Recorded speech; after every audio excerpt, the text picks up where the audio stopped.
So after studying this module, you should be able to understand school counseling at different levels, learn about the emphasis, roles and activities of counseling at elementary, middle and secondary school levels, learn the various counseling techniques effective at each school level, and know about the changes in the 21st century. School counseling has been recognized as an area of expertise only in the last 3 decades. However, its importance and existence can be traced back to as early as the 20th century BC.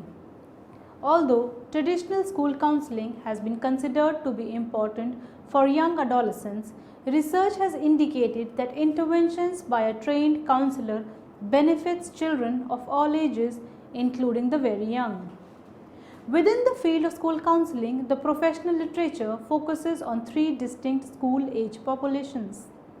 First, the elementary school children, that is from grade KG kindergarten to 5th class. Second, middle school children, that is from grade 6 to 8th grade. Third, the secondary school children, that is from grade 9 to grade 12. Each of these populations has particular areas requiring intervention as well as universal needs. Let me first come to the elementary school counseling and guidance.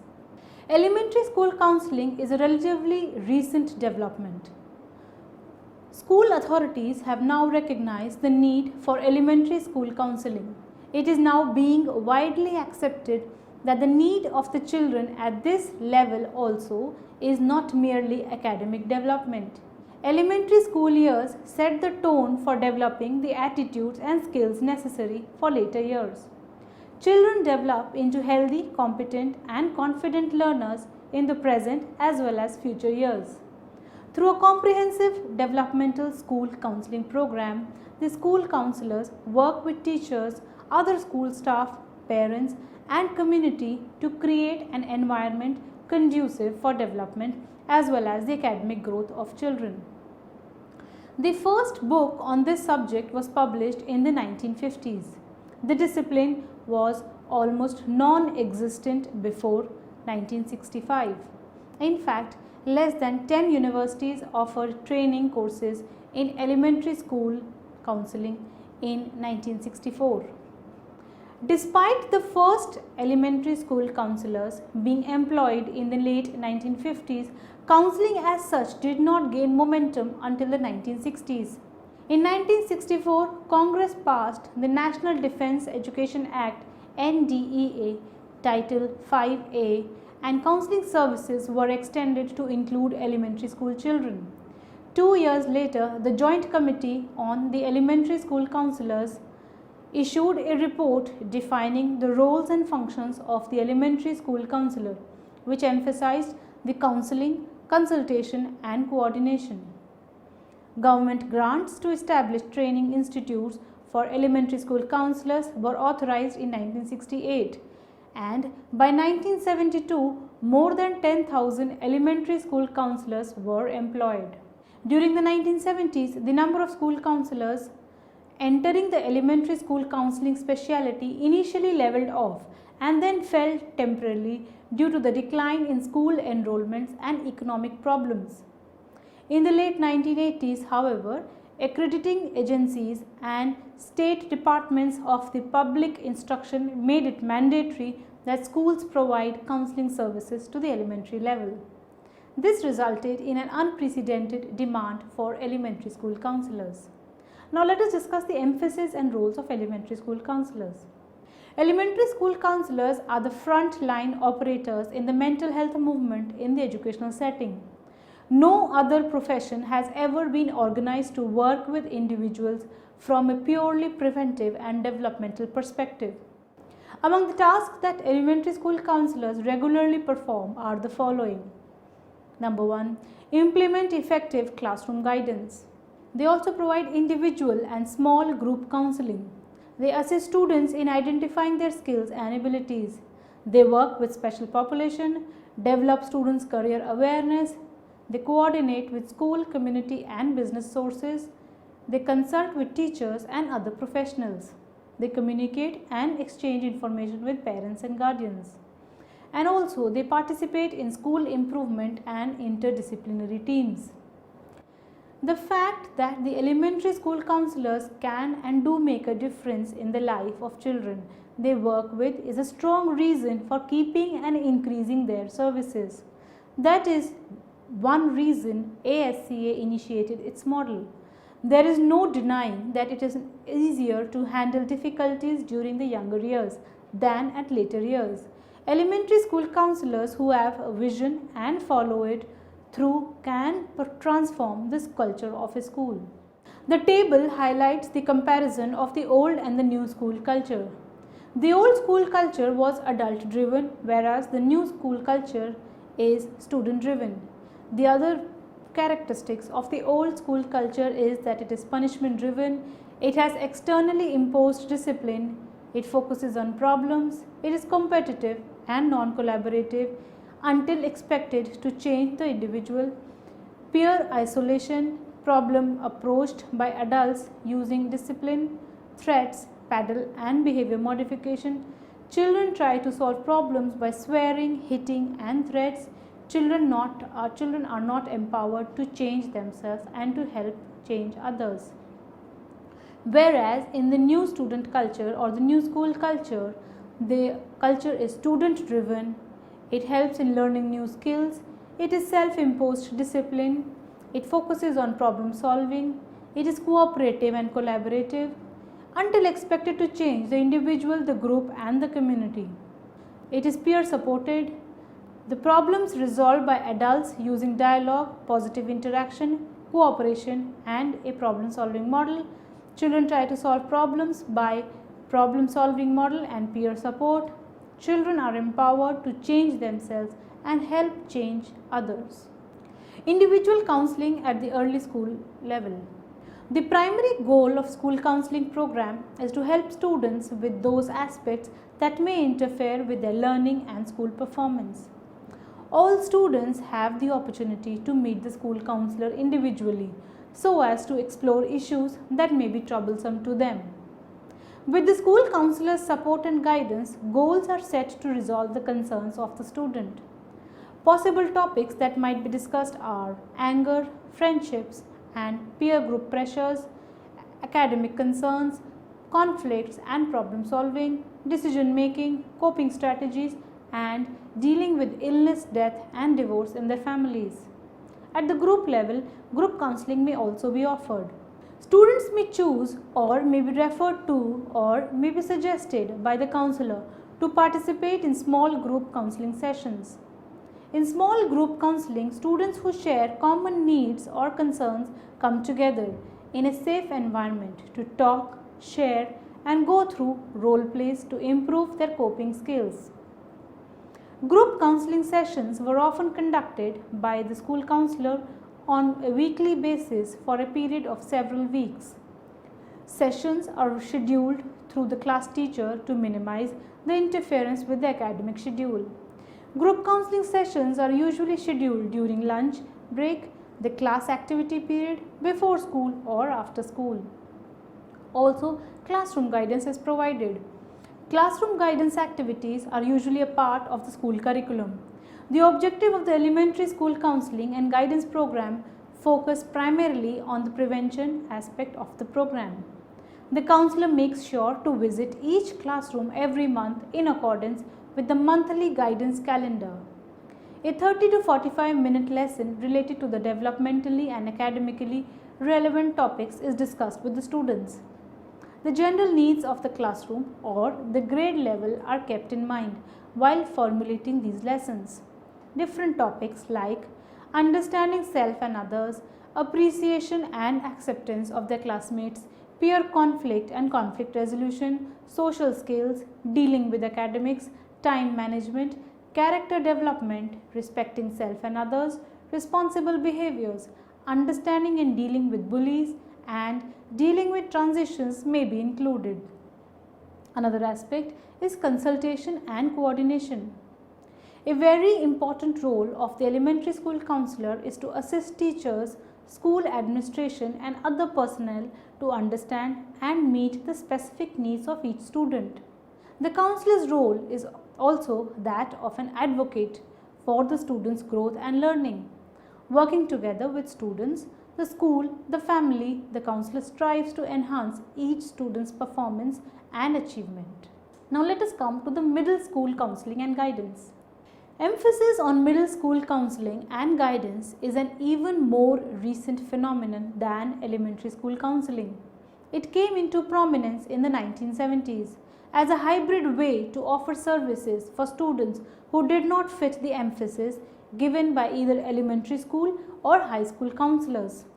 The idea of a special curriculum and environment for pre-adolescents and early adolescents was first implemented as a junior high concept, an attempt to differentiate between younger adolescents, that is from ages 12 to 14 and grades 7 to 9, and older adolescents. Middle schools typically enroll children between the ages of 10 and 14 and encompasses grades 6 to 9.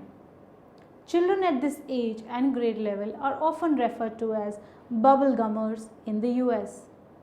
In addition to experiencing the normal problems that exist in the family, school and community, middle school boys and girls adjust to changes in the body, pressure from peers, demands by the schools for excellence, conflicting attitudes of parents and other problems with establishing self-identity. There is very little homogeneity in this group and their most common characteristic is unlikeness.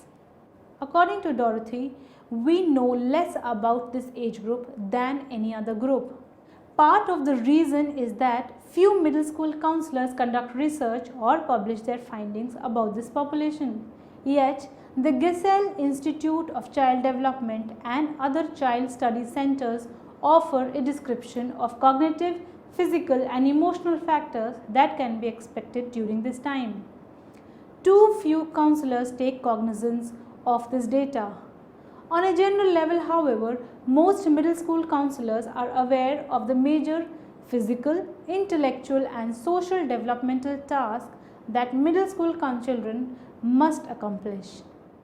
Thornburg in 1986 outlines them as becoming aware of the increased physical changes, organizing knowledge and concepts into problem-solving strategies, making the transition from concrete to abstract symbols, learning new social roles, learning new sex roles while identifying with the stereotypical role models, learning skills for developing friendships, gaining a sense of independence, and understanding responsibility which comes with independence.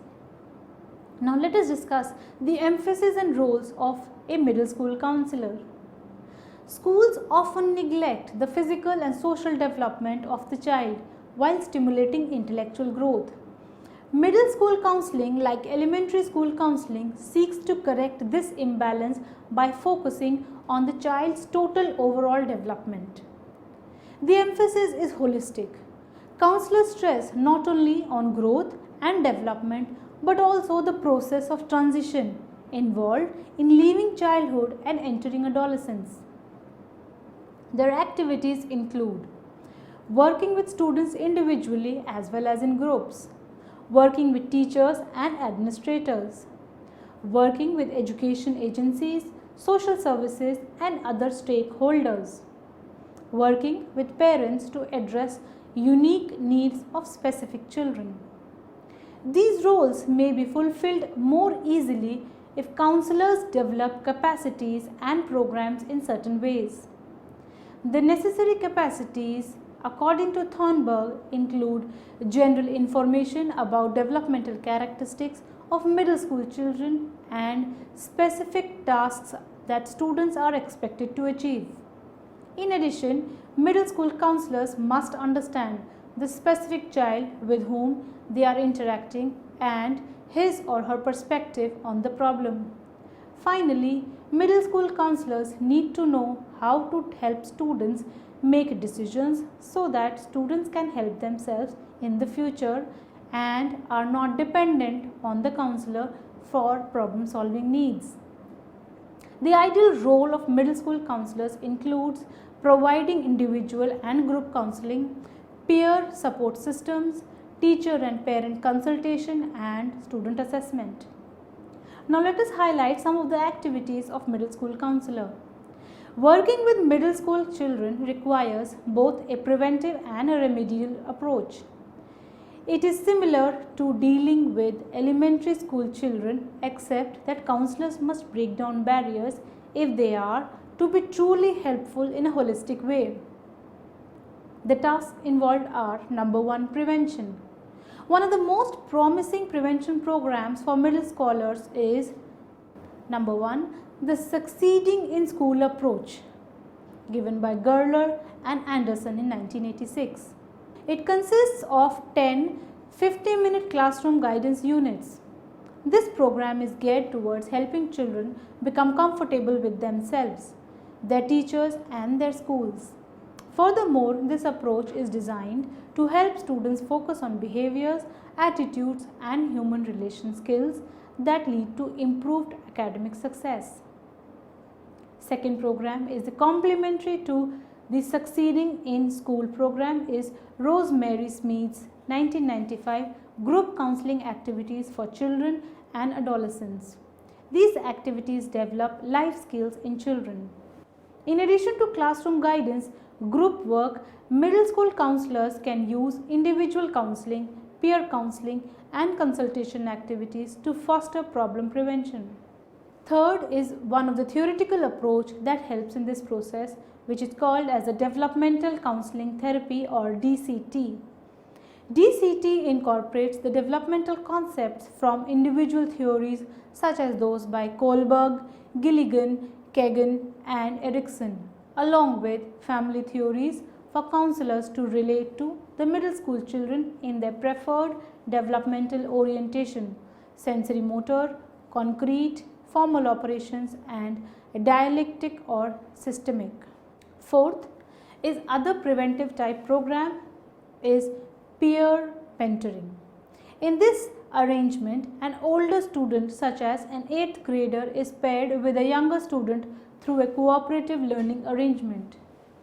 Fifth is middle school counselors may also set up a teacher advisory program or TAPS, which are based on the premise that guidance is everybody's responsibility, that there are not enough trained counselors to handle all of a school guidance needs, and that teacher-based guidance is an important supplement to school counseling. Now let us discuss what comes under remediation. One of the best ways to work remedially with the school students is to combine it with a preventive approach. The middle school counselors cannot perform all the functions alone, so they must delegate responsibility and solicit the help of other school personnel, parents, and community volunteers. The communication service cluster is primarily concerned with public relations. It is a counselor's outreach arm and is critical for informing the general public about what the school counseling program is all about. The curriculum service, however, concentrates on facilitating course placements and academic adjustment. The assessment service cluster provides testing and evaluation services and is often linked with the career resource cluster, which focuses on the student's future goals and vocation. The counseling service cluster and the crisis center cluster are closely connected. The community contact cluster focuses on working with parents and other interested people to open the lines of communication between the school and the other agencies. The professional growth cluster provides programs for school staff and other paraprofessionals. This last task is critical to the counselor's success. Now let us discuss the secondary school counseling and guidance. Secondary level school counseling and guidance began in the early 1990s, when its primary emphasis was on guidance activities that would help build better citizens. Frank Parsons influenced the early growth of the profession, although John Brewer really pushed for the establishment of secondary school guidance in the 1930s. Brewer believed that both guidance and education meant assisting young people in living. Although his ideas did not gain wide acceptance at that time, but under the new name Life Skills Training, they have become increasingly popular. The growth of secondary school counseling was particularly dramatic during the 1960s. Today, there are estimated 1 lakh counselors in schools, many of them working with secondary level students. Now let us discuss the emphasis and roles of a secondary school counselor. Counselors in high school environments concentrate on the following tasks. That is, providing direct counseling services individually, in groups, and to the school as a whole. Providing educational and support services to the parents. Offering consultation and in-service programs to teachers and staff. Delivering classroom guidance, that is up to 25% of the time as suggested by the ASCA national model. Facilitating referrals to outside agencies. Networking to post-secondary schools and businesses. And advising academically. Now let us discuss the activities of a secondary school counselor. The activities of secondary school counselors can be divided into several areas. In addition to evaluate their own activities, they are involved in prevention, remediation and intervention, and cooperation and facilitation. First is prevention. The secondary school counselors, like elementary and middle school counselors, stress preventive services. These efforts need to be comprehensive, multifaceted and integrated. The reason is that the adolescent problem outside the classroom and school problems are interrelated. Therefore, to address one situation and neglect the other usually won't work. One way to build primary prevention programs is to become familiar with the current popular songs. Second way is to run groups, particularly thematic groups, which brings together students experiencing similar problems and allows counselors to make effective use of their time and skills. Third way is to occasionally teach children preventive-based curriculum offerings in the classes. Second is remediation. Secondary school counselors initiate remediation and intervention programs to help students with specific problems that are not amenable to preventive techniques. Third is cooperation and facilitation. It involves the school counselor in a variety of community and school activities beyond that of a caregiver. Counselors who are not aware of or involved in community and school groups are not as effective as they could otherwise be. Part of a school counselor's responsibility is becoming involved with others in ways outside direct counseling services. Thus, secondary school counselors often have to take the initiative in working with teachers and school personnel. By becoming more involved with teachers, administrators and sponsors of extracurricular activities, counselors integrate their view into the total life of schools and help create the kind of school environments that stimulate growth and learning. Now let us come to school counseling in the new millennium. As the century unfolds, there have been substantial changes in the occupational and economic structures. Focus on skills development has increased. Occupational and industrial specialization continues to increase. Increasing company size and complexity is now the rule rather than the exception.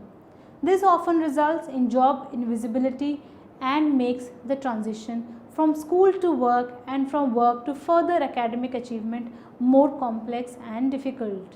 All of these changes are creating future challenges for the students. A rapidly changing world of work, increasing violence in homes, schools and communities, high divorce rates, increasing teenage suicide, substance abuse and sexual experimentation are some examples of the complex challenges students have to face today. These are real social problems which have and will continue to have an impact on personal, social, career and academic development of students. As these and other changes are taking place in society, many organizations and groups of involved persons are providing services at national, state, and local levels to help students deal effectively with these complex challenges. Different purposes of guidance and counseling have been put forward by different persons and different groups. This way, the case even at the beginning, when the only aspect of counseling and guidance was vocational guidance, the perception, definition, and scope of counseling and guidance is influenced by a number of factors like social, political, and economic conditions, personal and societal changes, and other conditions present at a particular time. The role of an active and involved school counselor, however, extends beyond providing direct services to students and parents. It means that the school counselors fulfill their responsibility to take part in shaping the educational policy at the local, state, and national levels. It also means that they fulfill their obligation to continue to work towards developing and expanding the scope of guidance and counseling at the state and federal levels.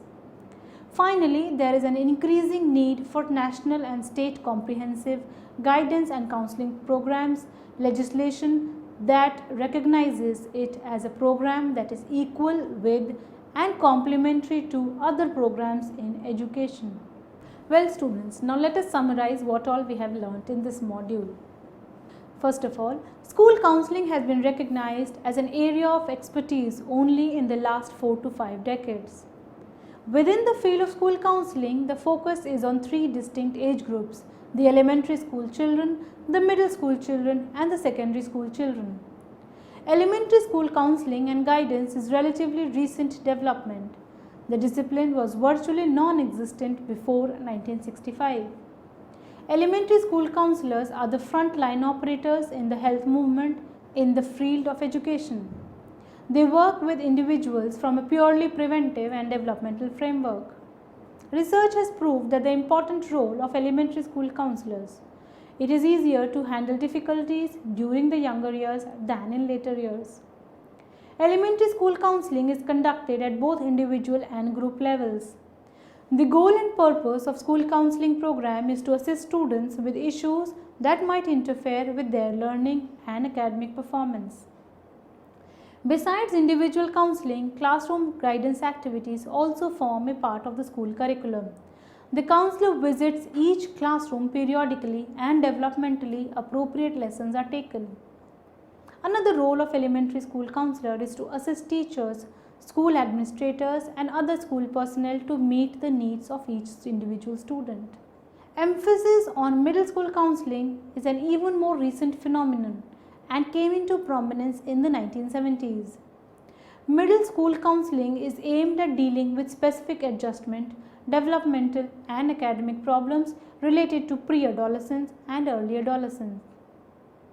The ideal role of the middle school counselor entails providing individual and group counseling, strengthening peer support system, teacher consultation, student assessment, and parent consultation and guidance services. Working with middle school children requires both prevention and remediation. One of the most promising preventive programs for group counseling of middle school children is the Succeeding in School approach given by Gerler and Anderson in 1986. Other important preventive programs are developmental counseling and therapy, that is DCT, peer monitoring, and teacher advisory programs or TAPs. These are effective for individual counseling.